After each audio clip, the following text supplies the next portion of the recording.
Muito provavelmente você é uma pessoa que já percebeu que em certas situações da nossa vida nós somos o nosso pior inimigo. Muitas vezes a gente tem um projeto, a gente tem uma intenção e nós mesmos somos os primeiros a puxar o nosso tapete. E é aí que veio esse termo, autossabotagem. Mas por mais que nós já saibamos nomear o que acontece, ainda falta muita compreensão legítima do que acontece. Isso porque falta compreensão de nós mesmos.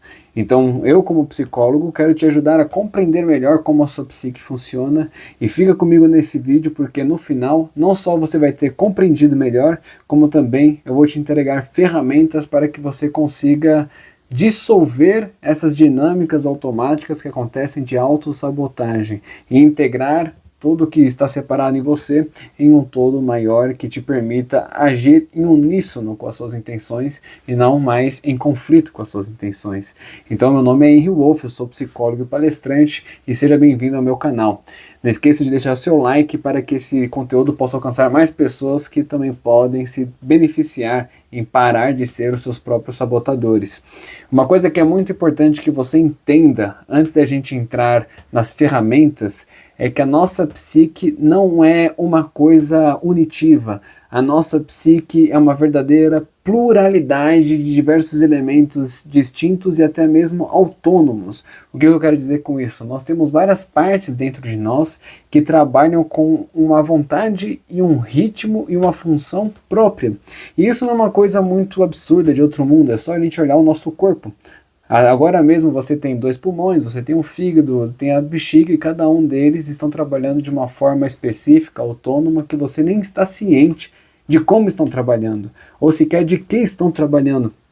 Ou seja, a todo momento seu pulmão está filtrando o ar que você respira, a bexiga e o fígado estão fazendo as suas filtrações particulares, mas você não está ciente disso e mesmo assim eles continuam trabalhando. E da mesma forma que o nosso corpo tem esses órgãos que trabalham de forma autônoma e inconsciente, a nossa psique também é assim. Tem certas estruturas que nós podemos chamar de órgãos psíquicos que trabalham com uma certa autonomia.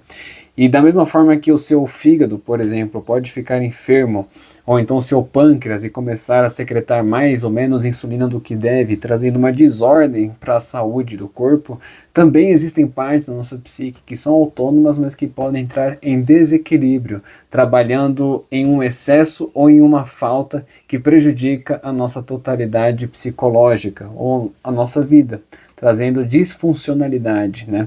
Então é importante que nós saibamos primeiramente identificar de onde está vindo o desequilíbrio, né? Como que você vai tratar uma diabetes se você não entendeu ainda que o seu pâncreas que está com problema? Então nós precisamos conhecer melhor a nossa anatomia psicológica e é aí que já começa o erro de muitas pessoas, onde simplesmente querem solucionar a sua autossabotagem à força, tentando se empurrar e comprando métodos que ensinam de produtividade, hacks, né, de produtividade, fórmulas, planilhas, onde você tenta se empurrar à força sem entender que existe uma parte sua que tem uma importância e que está te travando nesse momento porque está em desequilíbrio. Em desequilíbrio ou porque você está agindo em desacordo interno, ou seja, tem partes suas que estão em conflito e esse conflito suga a sua energia que deveria estar disposta para você empreender nas suas intenções, nos seus projetos. Então, antes da gente tentar ficar dedicando ao projeto fora, é importante que nós consigamos olhar diretamente para esta fonte de conflito interno que está represando a nossa energia psíquica. Então, como nós somos uma pluralidade psicológica, a energia psíquica não fica sempre à total disposição da nossa consciência. Na verdade, a disposição da energia da nossa consciência muitas vezes é sabotada por diversas situações, seja pelo próprio cansaço, por um estilo de vida disfuncional, onde você não consegue sustentar um ritmo que te permita ter mais disposição, seja por uma alimentação pobre, por falta de sono e descanso, por falta de relações saudáveis, e tudo isso vai minando a sua energia, e quando você quer aplicar energia consciente, voluntariamente em um projeto, em uma intenção, te falta a quantidade energética mesmo, psicologicamente falando, para conseguir levar a cabo aquela intenção, Mas também existem certos fatores internos que podem ir sugando a nossa energia ou fazendo com que ela funcione como maré. E aí que eu queria te convidar a se abrir para perceber essa grande complexidade psicológica que nós seres humanos somos. Carl Jung, o fundador da psicologia analítica, que também é chamada psicologia dos complexos, justamente denominou como complexos essas diversas entidades psicológicas que estão vivas dentro de nós, onde ele retomou essa afirmação de Freud, dizendo que o ego não é o senhor da própria casa, né? Então, ou seja, não tem só eu aqui dentro, tem diversas outras naturezas que têm uma certa autonomia e que Jung chamou de complexos. Por que complexos? Porque dá a entender esse nome que é um complexo, que nem tem complexo de ilhas, né? Que são várias ilhas que formam um todo.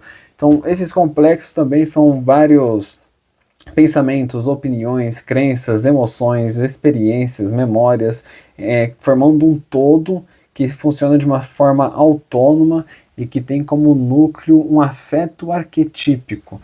Então eu vou tentar explicar tudo isso de uma forma enxuta para que esse vídeo não vire uma longa aula, porque nós estamos falando de psicologia profunda, de psicologia complexa, mas o meu objetivo aqui não é te dar uma aula de psicologia, e sim te entregar ferramentas práticas para parar de se sabotar. Só que eu não consigo te fazer compreender a ferramenta sem antes ter essa noção básica da sua psique. Então, esses complexos muitas vezes são aqueles que vão te sabotar. Então, a autossabotagem, na grande maioria das vezes, não vem do próprio ego, mas sim quando o ego tem uma intenção e um complexo tem outra intenção que barra o ego. Então, você tendo esse conhecimento, essa visão, agora eu queria te convidar também a entender que a melhor forma de lidar com esse tipo de situação não é você tentando destruir essa parte que está em desacordo com as suas intenções, e sim integrá-la. Então você não vai tentar à força vencer a sua autossabotagem. Você vai se abrir para permitir que aquilo que está te bloqueando possa diminuir a sua atenção e cumprir a sua função de uma forma funcional. Como assim, Henry? Calma que vai ficando mais claro. A grande maioria dos complexos tem certas funções e intenções que não são necessariamente más, mas como eu disse lá no começo, podem estar em desequilíbrio. Que nem o seu pâncreas não tem uma má intenção, eu quero te prejudicar e produzir mais ou menos insulina do que eu devo, produzindo uma diabetes. Não, às vezes ele está desregulado e ele teria uma intenção legítima a princípio, que seria ali diminuir a quantidade de glicose no seu sangue, mas ele entra em desequilíbrio, então a sua intenção de proteger e de manter a sua vida começa a prejudicar a mesma vida, né? Então, psicologicamente acontece igual. E nós precisamos entender qual que é a intenção e a função do complexo em questão que está te sabotando. Então, o primeiro passo, e nós já estamos entrando então na parte prática desse vídeo, onde eu quero te entregar ferramentas.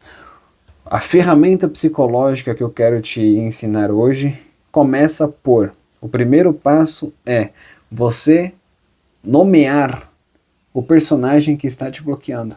Como assim personagem? Como eu dizia que essas partes, esses complexos, têm uma certa autonomia, e por serem psíquicos, eles tendem a se personificar de diversas formas diferentes, mas que nós percebemos certos padrões. Essa a razão pela qual os nossos antigos, nossos antepassados produziam mitos. Os mitos, os contos de fadas, as fábulas, são formas de personificar padrões de comportamentos que expressam esses complexos psicológicos que nós temos dentro de nós, e que, como eu dizia, cada um desses complexos tem um núcleo arquetípico. Por isso que, por exemplo, não importa de onde você seja, se você é da classe alta, classe média, se você é chinês, se você é tailandês, se você é brasileiro, todo mundo tem uma certa experiência de rejeição. Todo mundo tem uma experiência de mãe, de pai, mesmo que não sejam os seus progenitores. Todo mundo tem uma experiência de sucesso, de derrota, de ameaça. Então, isso vão formando os complexos, porque, por exemplo, para você, a rejeição pode ter acontecido diferente do que para cicrano. Então, fulano e cicrano têm experiências de rejeição diferentes, mas então esse afeto arquetípico, que é a rejeição, que é universal, por isso que é arquetípico, vai sendo preenchido por experiências, pensamentos, crenças diferentes de um para outro, de fulano para cicrano, mas que todos esses complexos gravitam ao redor de um mesmo afeto arquetípico. Então, esse afeto arquetípico vai ter sempre uma função parecida em pessoas diferentes, de formas diferentes, mas que têm um princípio e uma finalidade parecidos, né? Então, por exemplo, se a gente for ver lá na mitologia grega, existia o deus Hefesto, que foi chamado pelos romanos de Vulcano. E é interessante que ele foi um deus que teve todo um contexto que fez com que ele nascesse deformado e fosse expulso do Olimpo. E ele foi rejeitado, então, da nata dos deuses, né, e jogado fora do Olimpo.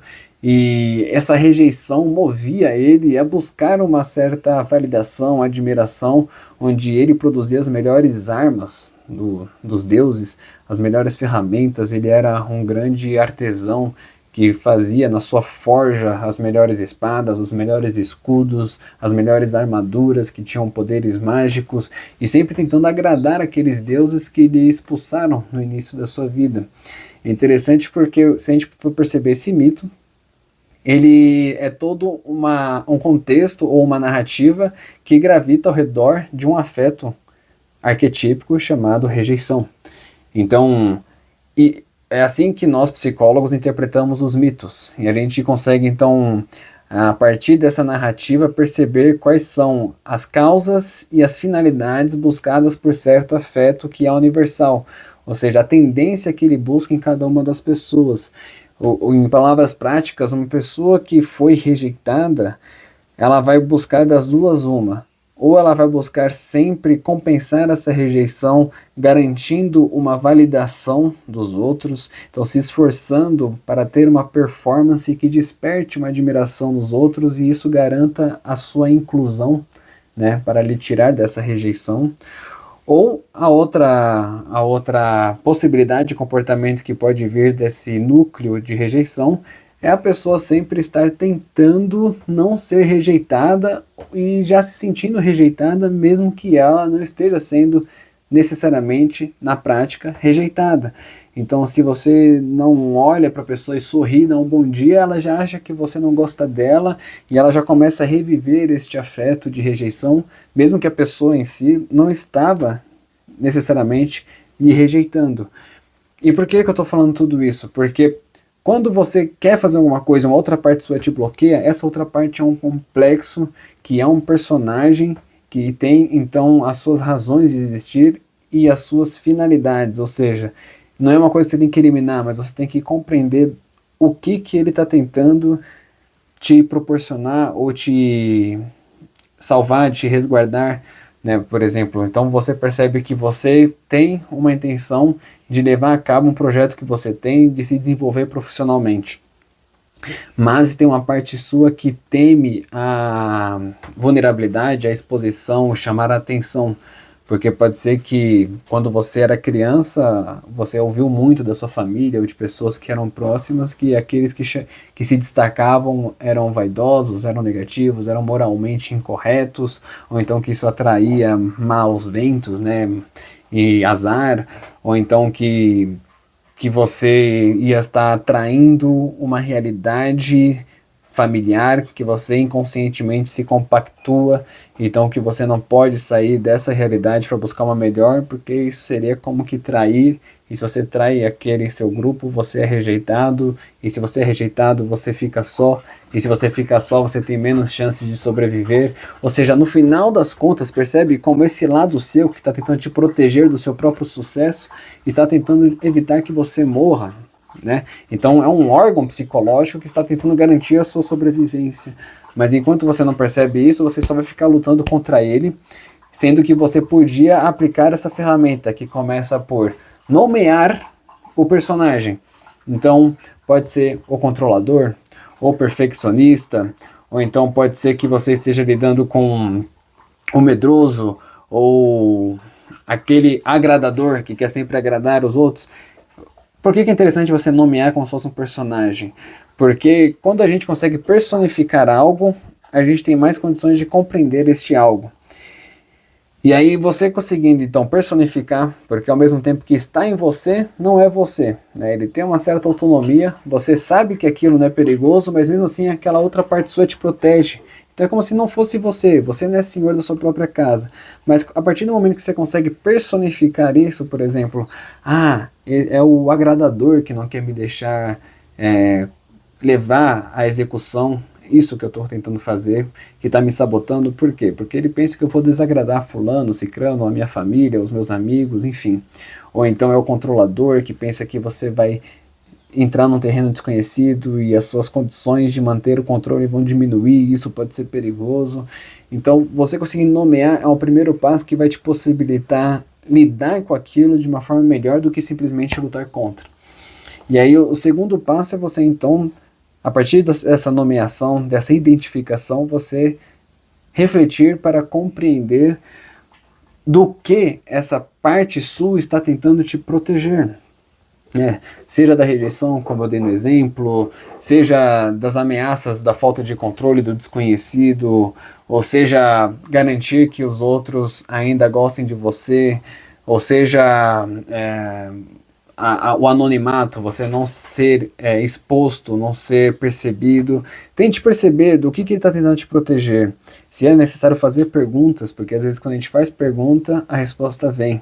E muitas vezes a resposta não vem porque a gente não faz a pergunta, porque não se abre espaço psicológico para que a resposta apareça. Então às vezes você pergunta, né, do que você está tentando me proteger, né, o que você está tentando evitar. E aí na medida que você vai compreendendo isso, primeiramente, qual personagem? Segundo, ele está tentando, ele está tentando te proteger. E agora, o terceiro passo da ferramenta seria um consenso interno, diálogo, uma negociação, uma conclusão, onde você, Charlotte, minha cachorra vem aqui se coçar do meu lado, não sei se o microfone vai cortar isso, mas ela está grávida, está carente, então se vocês estão ouvindo, irrelevem. Por exemplo, o controlador. Eu sei que você quer garantir o controle para aumentar a segurança, mas nesse momento eu preciso me arriscar. Então, imagine assim, é como se você tivesse várias crianças dentro de você. E aí você vai tentar fazer uma coisa e uma criança sua te agarra pelas costas, porque ela tem medo daquilo que você vai fazer. E aí seria muito melhor se você, ao invés de ficar lutando contra essa criança agarrando seu pé, te fazendo tropeçar, você parar, olhar para a criança e falar: fulano, eu entendo que você está com medo, mas fica tranquilo. A gente precisa fazer isso. Não precisa me impedir. Vem comigo. Eu estou com você. Vamos juntos. A criança ia estar com um pouco de receio, mas ela ia parar de ficar te segurando. E essas crianças são esses complexos dentro. Então, ao invés de você ficar tentando na marra, você para, olha de frente para essa parte sua que está te sabotando e chega nesse consenso. E muitas vezes a primeira sessão dessa ferramenta já basta. Só que às vezes, dependendo da energia psíquica condensada naquele complexo, onde ele tem uma autonomia muito grande em comparação ao ego da pessoa, ou seja, a pessoa tem pouca liberdade frente a esse complexo que foi muito alimentado no decorrer da sua vida, com experiências traumáticas. Então talvez ela precise de mais sessões para ir tirando um pouco dessa energia acumulada do complexo e trazendo para a sua consciência. E aí eu disse uma palavra-chave, a consciência.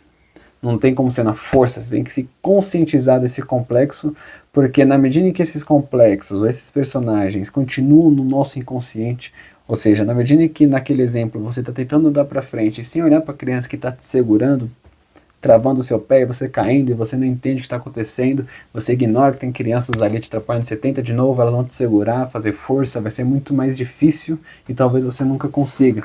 Agora você tem que olhar de frente para conversar com a criança, porque quando a gente traz um conteúdo inconsciente para a consciência, nós podemos atualizá-lo.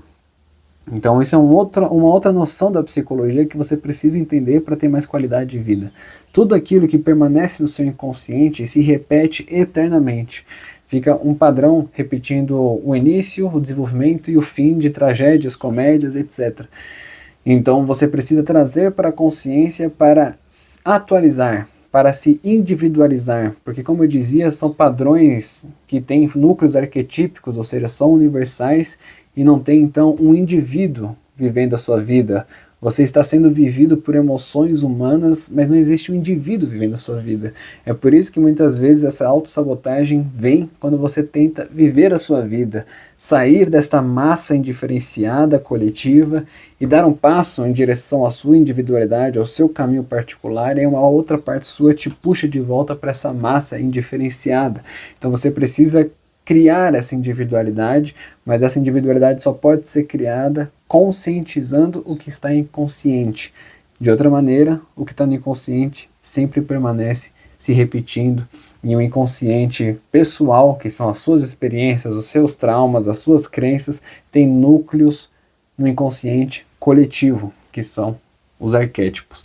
Então tente executar essas 3 ferramentas, que é uma só, esses 3 passos dessa ferramenta, sempre que você sentir que você está se sabotando. E perceba como, aos poucos, essa energia que estava represada no inconsciente, que estava te bloqueando, começa a voltar a ficar disponível para a sua consciência. Então você começa a se destravar e entrar no fluxo de coerência interna. Então você sente que você está no caminho certo, você começa a se sentir mais seguro, mesmo que sejam terrenos desconhecidos, porque você está inteiro. A pior coisa é você estar dividido. Então se você está dividido, dê um passo para trás, se reconcilie com você mesmo para poder seguir adiante. Eu espero que isso tenha ajudado. Aplique, tenha fé, que por mais simples que isso pareça, tem muito resultado. E os meus pacientes são testemunhas vivas disso, onde na medida que nós vamos aplicando diversas técnicas que caminham nessa direção, eles vão percebendo como esses movimentos dentro mudam drasticamente a sua vida fora. Então, não esqueça de acompanhar também no Instagram, Henry Wolf, e de compartilhar esse vídeo com outra pessoa que também pode se beneficiar dessas noções e dessas ferramentas que eu entreguei aqui para vocês. Não esqueça de se inscrever no canal para não perder os próximos conteúdos, e até a próxima.